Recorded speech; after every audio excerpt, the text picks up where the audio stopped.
आजचा एक महत्वाचा व्हिडिओ एसटी महामंडळाबद्दलचा.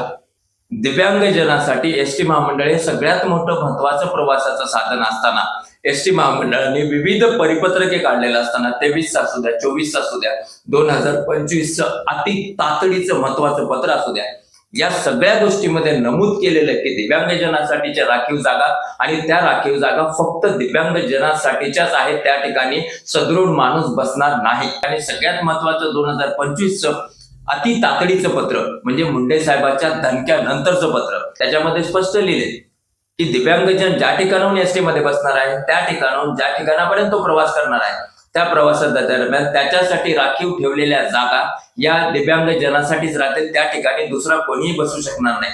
आणि या सगळ्या गोष्टीची जिम्मेदारी दिव्यांगजनाला जागा मिळवून देणं, दिव्यांगजनाला एसटीत चढण्यासाठी मदत करणं, या सगळ्या गोष्टीची जिम्मेदारी ही त्या वाहक आणि चालकाची आहे.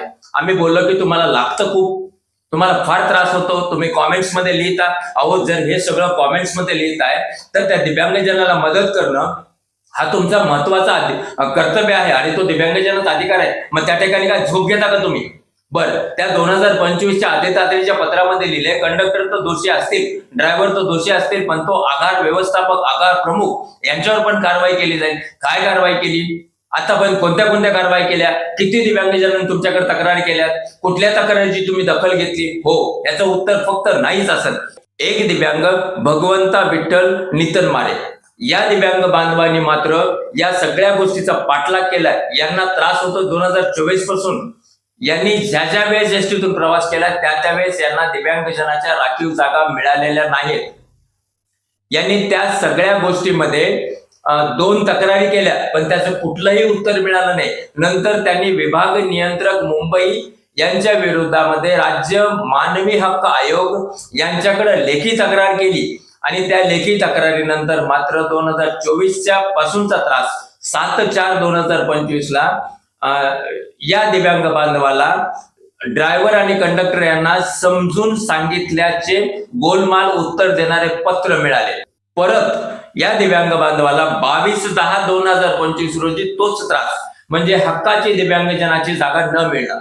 हा त्रास फक्त या एकट्या तक्रार करणाऱ्या दिव्यांगजनापुरताच नाहीये, म्हणजे भगवंतापुरताच नाही. आता हा त्रास प्रत्येक दिव्यांगजनाला भोगावा लागतोय आणि तो पण या निगरगट्ट एसटी प्रशासनाच्या भोंगळ कारभारामुळे. आणि त्याच्यानंतर मात्र हे सगळं झाल्यावर परत एकदा भगवंता यांनी अतिरिक्त प्रमुख सचिव श्री संजय शेट्टी यांना बेमुदत उपोषणाला बसणार असल्याचे पत्र दिले आणि त्यात उपोषणाची तारीख आहे या महिन्याची 27 तारीख. 27/1/2026 रोजी भगवंता हे उपोषणाला बसणार आहे. त्यांनी तुकाराम मुंडे साहेबांना या सगळ्या गोष्टी लिहिल्या आणि विशेष दिव्यांग मंत्रालयाचे विशेष आभार की मंत्रालयाने या गोष्टीची तातडीने दखल घेतली आणि या संदर्भातलं पत्र मंत्रालय दिव्यांग कल्याण विभाग यांनी पाठवलं. अवर सचिव यांनी पत्र पाठवलं. मुख्य सचिव परिवहन तसेच सहाय्यक पोलीस आयुक्त आझाद मैदान विभाग मुंबई यांना पत्र पाठवलं. आतापर्यंत दिलेल्या तक्रारीची दखल घेतली गेलेली नाहीये आणि त्या अनुषंगाने पुढील 10 दिवसामध्ये दिव्यांग हक्क अधिनियम 2016 कलम नंबर 7 तसेच 13 नोव्हेंबर 2025 चा शासन निर्णय दिव्यांग कल्याण विभागाचा यानुसार कारवाई करावी आणि त्याचा अहवाल 10 दिवसात सादर करण्यात यावा. होय, दिव्यांग हक्क अधिनियम 2016 नुसार दिव्यांगजनाचा अवमान म्हणजे कलम नंबर 92 आणि त्याचबरोबर कलम नंबर 7. दिव्यांग याच्यात आणखीन एक कलम लागतंय, कलम नंबर 89. दिव्यांग हक्क अधिनियम 2016 मधील जे कलम दिव्यांग हिताचे दिलेले आहेत त्या कलमानुसारच दिव्यांगजनाला फायदा मिळाला पाहिजे. त्याला कोणीही डावलू शकत नाही. जर डावललं, अधिनियम 2016 फॉलो नाही केला, त्याच्यातले कलम जर फॉलो नाही केले तर कलम नंबर 89 नुसार गुन्हा दाखल होतो. आणि त्याचबरोबर दिव्यांगजनाचा अवमान करणं, दिव्यांगजनाला ढकलून देणं, दिव्यांगजनाला इजा पोहोचणं याच्यासाठी कलम नंबर 92 म्हणजे आपल्यासाठीचं अॅट्रॉसिटी आहे. हे सगळं असताना 2 दिवसापूर्वी म्हणजे कालच त्यांना एक मेल आलाय भगवंताला, जो की एसटी महामंडळाचा मेल आहे. तो मेल 26/12/2025 ते पत्र आहे आणि त्या पत्रामध्ये लिहिलंय की आरोपपत्र 741 नुसार या तुम्हाला जो त्रास झाला त्याच्याबद्दल आम्ही चौकशी करतोय, त्याच्यानुसार रीतसर कारवाई होईल. काय चौकशी करणार आहेत? मग याच्या अगोदर जे तुम्ही पत्र पाठवलं होतं भगवंताला एसटी महामंडळाने, त्या पत्रामध्ये लिहिलं आम्ही त्या कंडक्टरला बोलवलं, त्यांना समज दिली. समज कुठली दिली? बरं, आणखीन एक गोष्ट, एसटी महामंडळाचे मुख्य सचिव, एसटी महामंडळाचे मंत्री, सगळे आगार प्रमुख, आगार व्यवस्थापक यांना सगळ्यांना उद्देशून मी बोलतोय, तुम्हाला कधी जाग येणार आहे? कधी तुम्ही दिव्यांग हिताचं, अरे आम्ही नाही सांगत आहे, तुम्ही तुमच्या 2025च्या पत्रामध्ये लिहिले की हो आम्ही सगळ्या कंडक्टर ड्रायव्हरची मीटिंग घेऊ, आम्ही त्यांना दिव्यांगाच्या राखीव जागा, दिव्यांगाचं तिकीट या सगळ्या गोष्टीबद्दल समजून सांगू. किती मीटिंग घेतल्यात आतापर्यंत तुम्ही? ज्यावेळेस आम्ही एसटी महामंडळाच्या जे काही जिल्ह्याचे मुख्य असतात, त्याच्यानंतरचे सेकंड ऑफिसर असतात, त्यांना ज्यावेळेस आम्ही विचारतो, ते म्हणतात नाही ते आमचं काम नाहीये, आम्हाला ते माहित नाही. अरे पत्र तुम्ही काढता, आधी तातडीचे पत्र तुम्ही काढता, दिव्यांगजनासाठी आरक्षणाचे विविध पत्र तुम्ही काढले आणि हे पत्र तुमच्या कंडक्टरला माहित नाही. बरं ठीक आहे, माहित नाही, हरकत नाही, असं समज आमचा दिव्यांग मोठ्या मनाचा आहे, आमचा दिव्यांग या सगळ्या गोष्टी बरोबर घेऊनच जातो आणि हे सगळं बरोबर घेतलेलं तो कंडक्टर दाखवतोय स्वतःच्या मोबाईलमध्ये. नाही हे आम्हाला माहित नाही. अच्छा, कुठली पद्धत आहे ही आणि का? प्रत्येक एसटी मध्ये म्हणजे स्लीपर असू द्या, व्हीआयपी असू द्या, एसी असू द्या, सगळ्या एसटी मध्ये बाकीच्या सगळ्या जणांना आरक्षण देतात, त्यांना सवलत देतात आणि दिव्यांगजनाला त्या ठरलेल्या खेड्यामध्ये चालणाऱ्या गाड्यासारख्या गाड्यामध्ये तुम्ही त्यांना सवलत देता. का तुम्हाला वाटलं नाही की दिव्यांगजनाला स्लीपर गाडीमध्ये तर एखादी जागा राहावी? आणि हे भगवंता, मला माहितीये, मला पक्की खात्री आहे, दिव्यांग कल्याण विभागाकडून पत्र घेतलं आणि याची दखल नक्की घेतली जाणार आहे. त्या कंडक्टरवर कोणती कारवाई होणार आहे हे मात्र गुलदस्त्यात आहे. पण जर समजा एसटी महामंडळाला चुकीच्या दिव्यांगाला त्रास देणाऱ्या लोकांवर जर कारवाई करायची असेल तर कलम नंबर 89 आणि कलम नंबर 92, त्याचबरोबर कलम नंबर 7 दिव्यांग हक्क अधिनियम 2016 नुसार कारवाई करणं जरुरी आहे. आणि ही कारवाई जर झाली तरच एसटी महामंडळामध्ये दिव्यांगजनाला जो त्रास होतो तो थांबणार आहे. बोंबलून सांगितलं, ओरडून सांगितलं, आमचा अधिकार आहे सांगितलं, दिसत नाही का? अरे तो दिव्यांग, त्याला एसटी मध्ये उभारता येत नाहीये.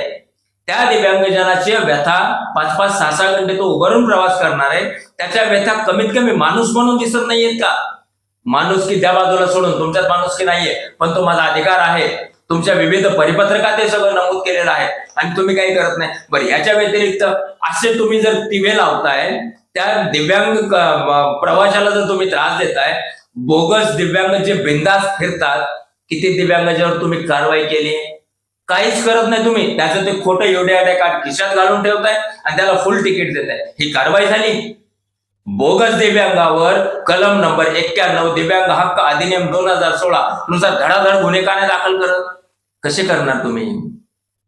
तो दुबळा दिव्यांग तुम्हाला दिसतो, तो सदृढ आणि खोटा माणूस जो की दिव्यांग बनून तुमच्या बरोबर प्रवास करतोय, तो कसा दिसन तुम्हाला? आणि तिथं बोलायची डेअरिंग आहे का? तुम्हाला ढकलून द्यायची डेअरिंग खऱ्या दिव्यांगजनावर, अवमान करण्याची डेअरिंग खऱ्या दिव्यांगजनासाठी, हो तिकडे बनायची डेअरिंग खऱ्या दिव्यांगजनासाठी, गाडीत जागा नाही म्हणून गाडी पळून न्यायची डेअरिंग खऱ्या दिव्यांगजनासाठी. पण या भगवंता यांनी मात्र एक केलंय, कमाल आहे या दिव्यांग बांधवाची. एसटी महामंडळाने त्रास दिला, विविध वेळोवेळी त्रास झाला आणि त्याच्याबद्दलचा इतका खोल बाटला कुणी केला नसता, पण भगवंतानी केलाय. आणि या भगवंता नितळनवरे यांच्या या कार्याला मात्र प्रत्येक दिव्यांगजनाने सलाम केला पाहिजे, कारण यांचं हे कार्य, त्याच्यानंतर पुढच्या होणाऱ्या सगळ्या हालचाली या मात्र एसटी महामंडळाला दिव्यांग हिताचं नेमकं काय करायचं असतं हे मात्र शिकवणारी गोष्ट होणार आहे. सर्वसामान्य सर्व दिव्यांगजनाला जो त्रास होतोय तो होऊ नये, इथून पुढे त्या त्रासाला आळा बसावा म्हणून भगवंता झटतायत. म्हणून प्रत्येक दिव्यांग बांधवाला माझी आजच्या व्हिडिओतून विनंती आहे की आपण आपल्या अधिकारासाठी जागरूक राहिलं पाहिजे आणि भगवंताच्या या सगळ्या फाईट मध्ये आपण त्यांना मदत केलीच पाहिजे. त्याच्यामुळं आजच्या व्हिडिओमध्ये आपले कॉमेंट्स गरजेचे आहेत आणि जर समजा तशी गरज पडली 26 तारखेला उपोषण होऊ नये अशी आमची पण अपेक्षा आहे, सर्व दिव्यांग बांधवांची अपेक्षा आहे. त्याच्या अगोदरच एसटी महामंडळाला सगळ्या गोष्टीची जाग यावी आणि येणार दिव्यांग कल्याण विभागातून पत्र गेले, अवर सचिवांचं पत्र गेले आणि नक्कीच त्या पत्राची दखल घ्यावीच लागणार आहे. तुम्हाला दिव्यांग हक्क अधिनियम 2016 माहित नाही, तुम्हाला एसटीचे स्वतःचे परिपत्रक माहित नाही, माहिती काय तुम्हाला? मध्ये एका दिव्यांगजनाला, तो दिव्यांगाने त्याचं UDI कार्ड दिलं, तुम्ही त्याला फुल तिकीट दिलं आणि त्याच्यानंतर दिली गेली. अरे कसली दिली गेली? त्या दिव्यांगजनाला जो मानसिक त्रास होतो, त्या दिव्यांगजनाचा अवमान होतोय, त्या दिव्यांगजनाला असं खाली मान घालावं लागते, हे सगळं कोणामुळे होत आहे? आणि तुमचे पत्र तुम्ही वाचू शकत नाही.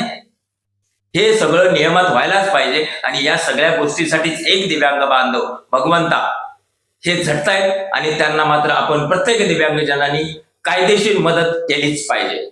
नमस्कार.